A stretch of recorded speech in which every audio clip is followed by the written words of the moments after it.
L'imbarcazione dedicata ai Kiss ha vinto l'edizione 2018 della Barcarolata di Sesti Levante. Allestita dagli amici del quartiere di Pila, è stata la più votata dalla giuria tecnica, seduta su una chiatta galleggiante, e da quella dei bambini. Al secondo posto i grandi di Spagna. La terza imbarcazione premiata invece presentava una simpatica tartaruga. Una volta annunciata la vittoria, i ragazzi di Kiss Mi Pila si sono concessi un tuffo in baia. È stata un'emozione indescrivibile perché ogni anno noi ci riproviamo, cerchiamo di migliorarci ogni volta e finalmente è arrivato quel riconoscimento che è da tanto che aspettiamo. Sono contento, voglio ringraziare Francesco che ci ha aiutato molto in questa riuscita e poi anche i nostri genitori che comunque l'ultimo giorno ci danno sempre quella spinta in più. Io la vorrei dedicare ai miei compagni di avventura, Jimmy, Leo e Simo, perché ci sopportiamo, ci vogliamo un sacco bene e ce l'abbiamo fatta.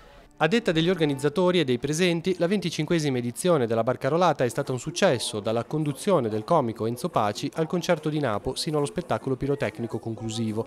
Grande soddisfazione dunque per la Lega Navale e per il gruppo Flying Donkeys che quest'anno ha curato la parte artistica. È solo l'inizio di un rinnovamento che arriverà negli anni prossimi, abbiamo visto tante novità, a cominciare dal palco in acqua, lo spettacolo musicale a sorpresa, quella è stata una chicca che penso sia piaciuta a tutti, e uno spettacolo pirotecnico forse tra i più belli di sempre, con lo sforzo che è stato portato anche dalla ditta incaricata, che effettivamente l'ho visto io adesso, avevo visto una simulazione veramente spettacolare. Tantissimo pubblico, bellissime barche, i fuochi meravigliosi, la performance musicale di Napo e la sua band di altrettanto livello, quindi non posso che ritenermi soddisfatta. È stato un piccolo intervento per quest'anno e direi che è riuscito pienamente.